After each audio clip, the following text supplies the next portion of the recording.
Hello students, welcome to my 9th class. मैं हूं mini Gupta. तो आज हम स्टार्ट करेंगे एक्सरसाइज 7.1 का क्वेश्चन नंबर 5। तो क्वेश्चन नंबर 5 है, line L is the bisector of an angle A and B is any point on L. देखिए हमें क्या दे रखा है क्वेश्चन में, हमें ये लाइन दे रखी है एल और ये बाइसेक्ट कर रहा है एंगल ए का। तो मान लीजिए ये कोई एंगल दे रखा है और ये लाइन हमें ये लाइन इस एंगल को क्या कर रही है, बाइसेक्टर कर रही है, दो इक्वल पार्ट्स में डिवाइड कर रही है। बाइसेक्टर का मतलब होता है किसी भी एंगल को दो इक्वल पार्ट्स में डिवाइड करना। अगर ये एंगल 1 है और ये एंगल 2 है तो एंगल 1 किसके इक्वल हो जाएगा, एंगल 2 के इक्वल हो जाएगा। फिगर में देखिए, फिगर में ये एल जो लाइन है ये बाइसेक्ट कर रही है एंगल ए को। अगर मैं इस एंगल को नेम दे दूं, ये एंगल 1 है और ये एंगल 2 है, तो एंगल 1 किसके इक्वल हो जाएगा, एंगल 2 के इक्वल हो जाएगा। ठीक है, फर्स्ट लाइन में तो ये कह रहा है। सेकंड लाइन पर आते हैं। सेकंड लाइन में कह रहा है BP and BQ are perpendicular from B.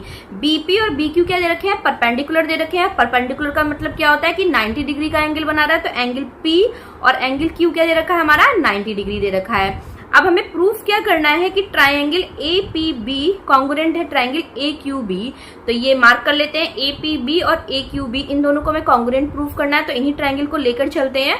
In triangle A P B and triangle A Q B में अभी आपने देखा होगा कि हमने एंगल 1 एंगल 2 इक्वल दिखाया, क्योंकि एल क्या कर रहा है, बाइसेक्ट कर रहा है एंगल ए को। तो एंगल 1 किसके इक्वल हो गया, एंगल 2 के।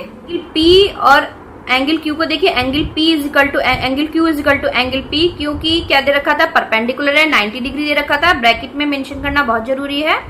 इसके बाद ए बी, इस ट्राइंगल में ए बी देखिए कॉमन है, तो A B is equal to A B क्या हो गया, कॉमन हो गया। तो यहाँ पर हमारे दो एंगल और एक साइड्स क्या हो गई, इक्वल हो गई। तो therefore triangle A P B congruent है ट्राइंगल ए क्यू बी। अब यहाँ पर कौन सा रूल लगेगा, या तो ए एस लगेगा या क्या लगेगा, ए एस ए लगेगा। अगर इंक्लूडेड साइड हुई तो क्या लगेगा, ए एस ए लगेगा। अब देखते हैं इंक्लूडेड साइड है या नहीं। देखिए या तो मैंने क्या लिया था, एक तो ये एंगल 1 लिया था और एंगल पी लिया था। एंगल 1 और एंगल पी के इंक्लूडेड साइड क्या हुई, ए पी हुई। ठीक है, जो कि हमने ली ही नहीं, हमने तो साइड क्या ली, ए बी ली। अब दूसरे वाले में देखिए, दूसरे वाले में यहाँ पर एंगल 2 और एंगल क्यू क्या इंक्लूडेड साइड कौन सा हुआ, ए क्यू हुआ, वो भी हमने नहीं ली। हमने तो लिया A B is equal to A B. तो यहाँ पे इंक्लूडेड साइड की बात ही नहीं हो रही, तो यहाँ पर क्या रूल नहीं लगेगा, ए एस ए नहीं लगेगा। यहाँ पर क्या लगेगा, बाई ए एस। अब सेकंड पार्ट में कह रहा था BP is equal to B Q. अब हमने दो ट्राइंगल ये थे हमारे ए पी बी और ए क्यू बी, इन्हें क्या कर दिया था हमने, कॉन्ग्रुएंट प्रूफ कर दिया था। जब दो ट्राइंगल को कॉन्ग्रुएंट प्रूफ कर देते तो उनकी सारी कॉरेस्पॉन्डिंग साइड्स और सारे कॉरेस्पॉन्डिंग एंगल क्या होते हैं, इक्वल होते हैं। तो बीपी किसके इक्वल हो जाएगा, हमारे बी क्यू के हो जाएगा बाई सीपी सीटी के। ठीक है, तो यहाँ पर हमारा क्वेश्चन नंबर 5 कंप्लीट होता है। क्वेश्चन नंबर 6 करेंगे हम नेक्स्ट वीडियो में। वीडियो में पढ़ाया हुआ समझ में आता है तो चैनल को जरूर सब्सक्राइब करके जाइएगा।